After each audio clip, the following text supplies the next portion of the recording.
Hello, my dear students. Welcome to English 808 Vocational Education.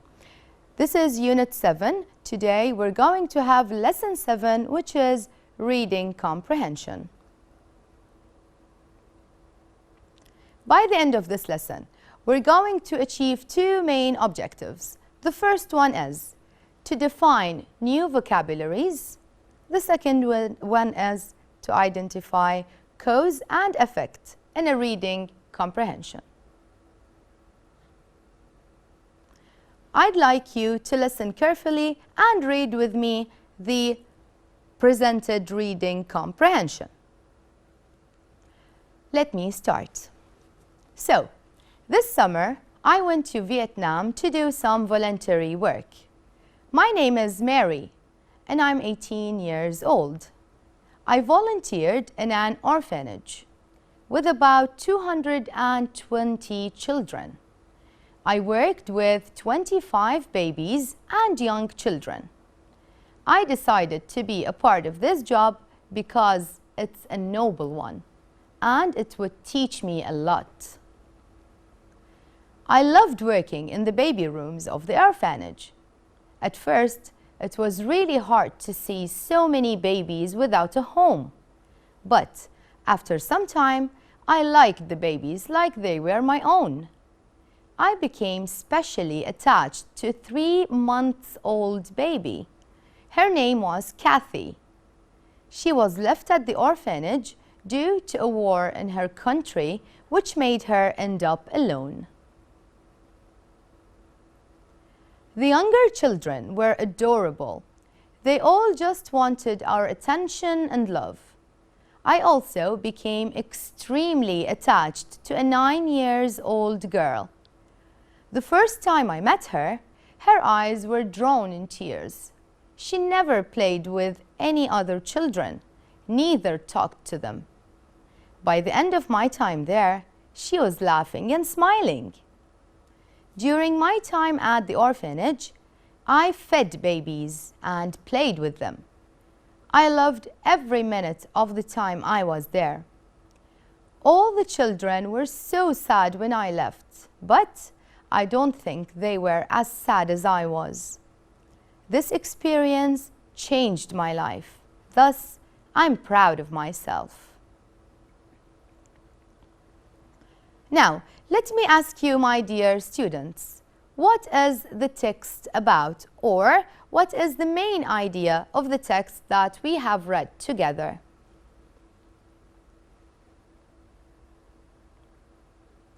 So, the text is about a voluntary work done by Mary, where? At an orphanage. She spoke about several stuff. She spoke about her experience, her tasks there, and her feelings towards the experience. Let's move to the new vocabularies that we have read together, or the ones written and highlighted at the text. Starting with a very important word, which is orphanage. What is an orphanage? An orphanage is a place for the care and education of orphans, which means the orphans are raised and grow up at an orphanage. Now, this picture, just an example of any orphanage at any place. The next word or vocabulary is volunteer. Who is a volunteer? A volunteer is a person who freely, pay attention to the word freely offers to take part in a task without getting anything in return. Look at this picture. It shows that the volunteers always have the initiative to raise hands and give without getting anything in return, or without even being paid. The next word is noble. What is a noble?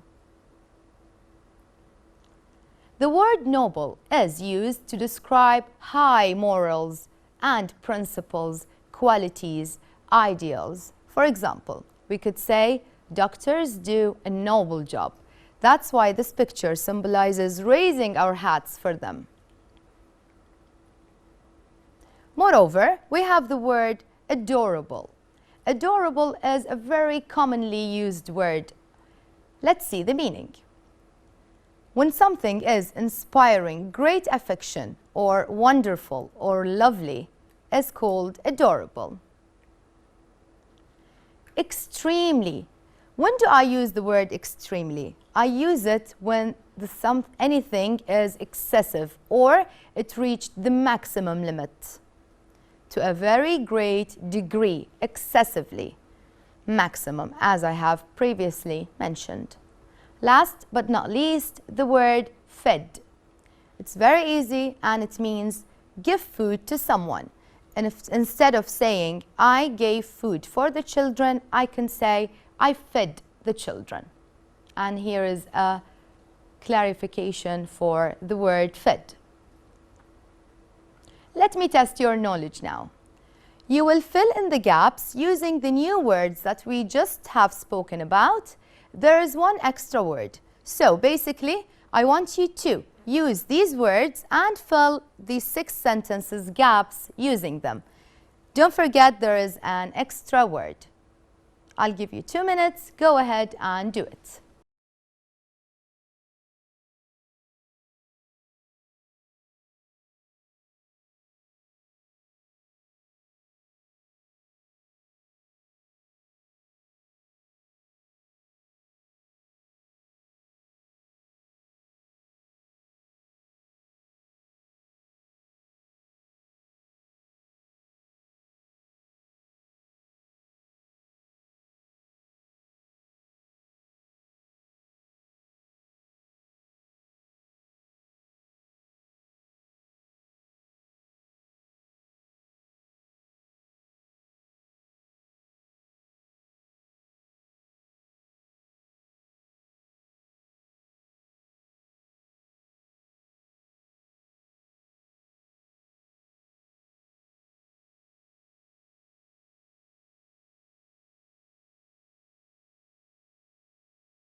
So now let's check the answers together. The first one, I will volunteer in the health clinic, which means I'll work at the health clinic without being paid or expecting to get anything in return. Teachers do a noble job. I just gave you an example of doctors. So teachers also do a noble job. I haven't slept at all. So I am extremely tired. Extremely, as I've said, it's maximum. If someone haven't slept at all, so definitely he's extremely tired. The duck fed her ducklings before herself. Instead of saying the duck gave food to her ducklings, we could say fed. Annie grew up in an orphanage. For the ones who are wondering, Annie is a character from a movie. And she grew up in an orphanage, or she was raised at an orphanage. Last one, I visited a kindergarten. The children were so adorable, or let's say cute or lovely. I hope you got them right. And for the ones who have mistakes, don't worry. You can practice further in order to be very good at those vocabularies. Let's move now to the second objective, which is cause and effect. Let's see this exercise, or let's say the example, which is taken from the reading comprehension that I have started the lesson with. She was left at the orphanage due to a war in her country, which made her end up alone. Pay attention, my dear students, to this sentence. What is cause? A war at her country. Let me clarify. A cause is a reason, or it's something that made something else happen. Let's go back to the extract. She was left at the orphanage. Yes, she was left at the orphanage, but why? There has to be a reason. The reason is due to a war in her country. So now, in this extract, we have a cause, which is the war at her country. So, what is the effect? End up alone. Because of this war at her country, made her end up alone. This is the result that she came up with. Because of the war, she ended up alone. Let me give you just another example from my own. I haven't gone to work because I have flu. So there is cause, there is effect. Now the cause is the flu. I got flu. So what is the result? What did this flu do to me? It didn't let me go to work. So that's the effect. The cause creates the effect. That's in other words. This is just extra clarification. The cause usually creates the effect. Here are some keywords that can help you identify the cause and effect. How would I know which one is the cause? How would I know which one is the effect? Of course, there are some keywords which clarifies this idea. Let's see. The word because. Remember, I just told you I haven't gone to work because I had flu. So there is cause and there is effect, and I have linked them together using because. Since is another keyword. Therefore, consequently, thus, if or then, so, as a result, due to, or in order to. Now, I'll give you 3 extracts, as you can see at the slideshow. I will ask you to read them carefully, and I want you to specify which one is the cause and which one is the effect. Let me read the extracts for you. Number 1. I decided to be a part of this job because it's a noble job and it would teach me a lot. Where's the cause? Where's the effect? Number 2. She was left at the orphanage due to a war at her country, which made her end up alone. Which one is the cause? Which one is the effect? Pay attention. Number 3. This experience changed my life, as it was a summer that I didn't waste, in which I learned a lot from the orphans. There's a cause and there's an effect. I'll give you 2 minutes. Think carefully and we'll check the answers together.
So let's see together. I have highlighted the keywords which identify the cause and effect in red. Pay attention. The first one is because. So the cause is be a part of this job, which means the voluntary work, and the effect, of course, it will teach me a lot. If she did this, if she joined the voluntary work, this would teach her a lot, and that's the result or the effect. Number 2, the cause was the war at her country, and the effect, she was left at the orphanage. Last one, the cause was she worked as a volunteer, and how did this end up, or what's the effect of this cause? It changed her life, or it changed my life. We came to the end of our lesson. Thank you so much for paying attention, and we'll see you soon in another lesson. Goodbye.